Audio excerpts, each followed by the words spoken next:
नमस्कार. सरिताज किचन मराठीमध्ये तुमचं खूप खूप स्वागत. आज आपण रात्रीच्या किंवा दुपारच्या जेवणामध्ये बनवता येईल अशी अगदी झटपट आणि चमचमीत थाळी बनवतोय. त्यासाठी इथे मी एका भांड्यामध्ये 1 वाटी चवळी घेतली आहे. ही चवळी देशी आहे. त्यानंतर ही चवळी 2 ते 3 वेळा स्वच्छ पाण्याने धुवून घ्यायची. चवळी 2 ते 3 वेळा स्वच्छ पाण्याने धुवून घेतली की आता यामध्ये 1.5 ग्लास पाणी घालायचं. त्यानंतर चवीनुसार किंवा एक छोटा अर्धा चमचा मीठ घालायचं. मीठ घातल्यानंतर ते चवळीमध्ये मिक्स करून घ्यायचं. त्यानंतर इथे एका कुकरमध्ये मी तळाला 1.5 ग्लास पाणी घातलं आहे आणि त्यामध्ये एक स्टँड ठेवला आहे. आता या स्टँडवरती हा डब्बा ठेवायचा, कुकरला झाकण लावायचं आणि कुकर गॅसवरती ठेवून मध्यम आचेवरती कुकरच्या 7 ते 8 शिट्ट्या करून घ्यायच्या.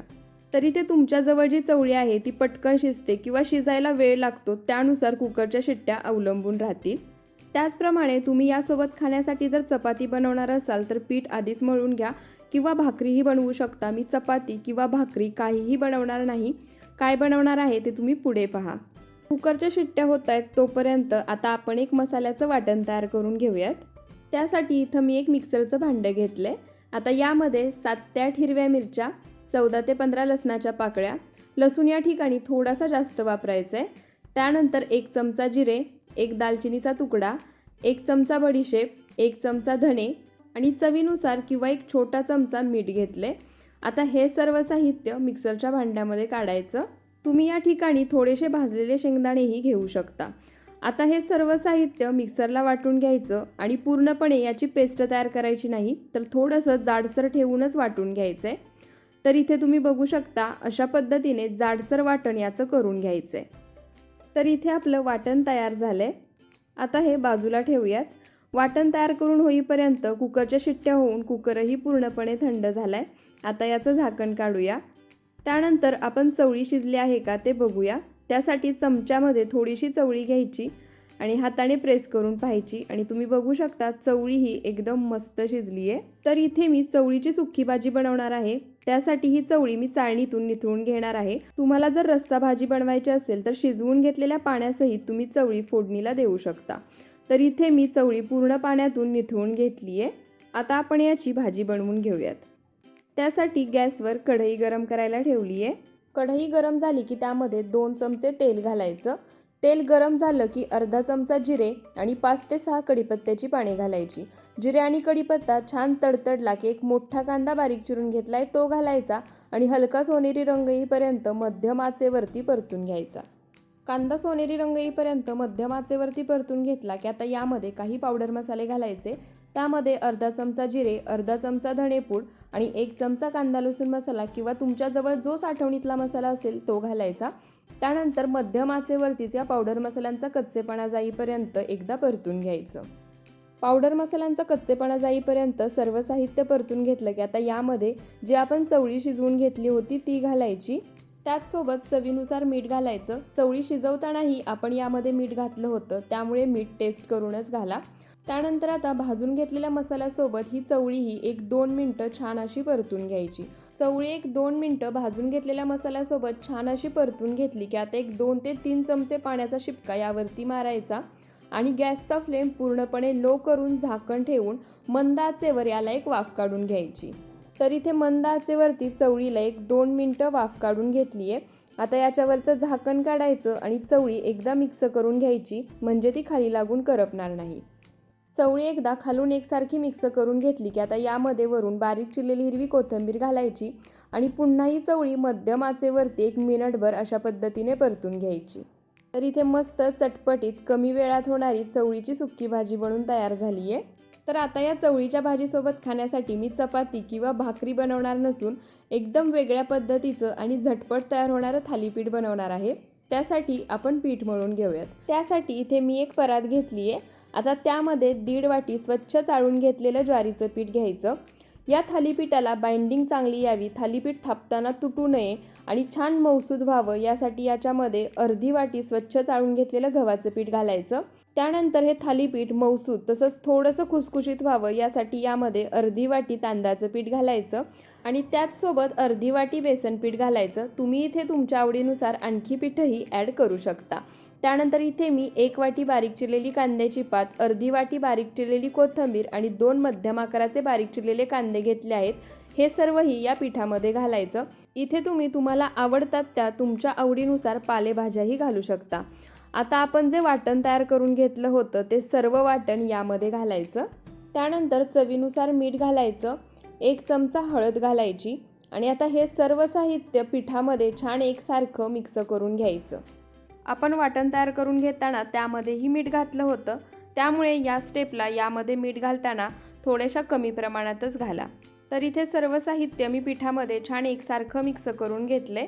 आता यामध्ये थोडं पाणी घालायचं आणि हे पीठ मळून घ्यायचं.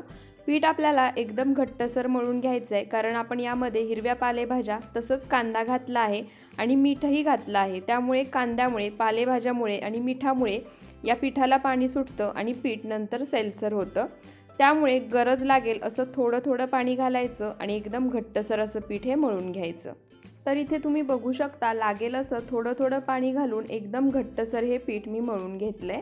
त्यानंतर आता या मळून घेतलेल्या पिठावरती 1 चमचा तेल सोडायचं आणि या तयार करून घेतलेल्या पिठाच्या गोळ्याला सर्व बाजूनी लावून घ्यायचं, म्हणजे हे पीठ हातालाही चिकटणार नाही.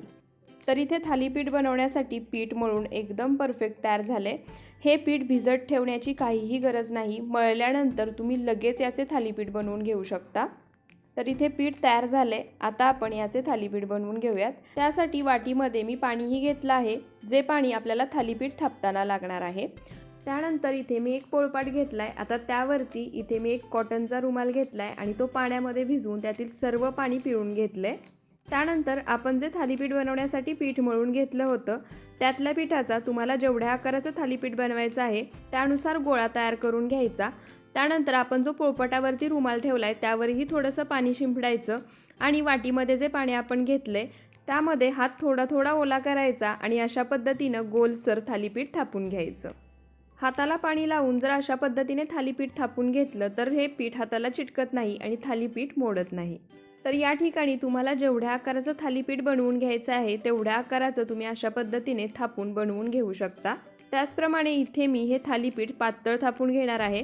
तुम्हाला जर थोडंसं जाडसर ठेवायचं असेल तर तसंही ठेवू शकता. तर इथे तुम्ही बघू शकता थालीपीठ मी थापून घेतले. त्याचप्रमाणे या थालीपीठाच्या कडाही तुम्ही पाहू शकता. हे थालीपीठ मी जास्त जाडसर ठेवलं नाहीये, पातळ थापून घेतले. त्यानंतर आता या थालीपीठाला व्हिडिओत दाखवते त्याप्रमाणे 5 ते 6 ठिकाणी अशा पद्धतीने होल करून घ्यायचे, म्हणजे हे थालीपीठ आतपर्यंत छान असं भाजलं जातं. थालीपीठ थापून झाले. आता आपण ते भाजून घेऊयात. थालीपीठ भाजण्यासाठी मी गॅसवर तवा गरम करायला ठेवला आहे. तवा गरम झाला की आता त्यावर 1 चमचाभर तेल सोडायचं आणि ते तव्याला पूर्ण बाजूनी लावून घ्यायचं.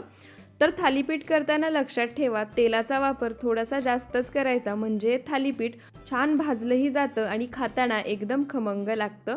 त्यानंतर आता जे थालीपीठ आपण थापून घेतलं आहे ते तव्यावरती घालायचं आणि त्यानंतर वरच्या बाजूनेही थोडासा पाण्याचा शिपका द्यायचा आणि त्यानंतर अलगद हाताने रुमाल उचलायचा. रुमालावरती अशा पद्धतीने पाण्याचा शिपका मारला की रुमाल थालीपीठापासून बाजूला करताना ते थालीपीठ तुटत नाही. त्यानंतर आता जे आपण होल करून घेतले होते त्यामध्ये थोडं तेल सोडायचं. त्याचप्रमाणे बाजूनेही थोडंसं तेल सोडून घ्यायचं. तेल सोडल्यानंतर हे थालीपीठ खालच्या बाजूनी थोडंसं भाजून द्यायचं आणि त्यानंतरच पलटी करायचं. थालीपीठ भाजून घेत असताना गॅसचा फ्लेम मीडियम ठेवायचा. हाय फ्लेमवरती हे थालीपीठ भाजून घ्यायचं नाही, नाहीतर ते वरून भाजलं जातं आणि आतून तसंच कच्चं राहतं. थालीपीठ खालच्या बाजूनी थोडंसं भाजलं गेलं की आता पलटी करायचं आणि दुसऱ्या बाजूनेही छान खरपूस असं भाजून घ्यायचं. आणखी लागलंच तर तुम्ही थोडंसं तेल यामध्ये सोडू शकता आणि आता अशाच पद्धतीने अलटी-पलटी करत दोन्ही बाजूनी खरपूस असं हे थालीपीठ भाजून घ्यायचं.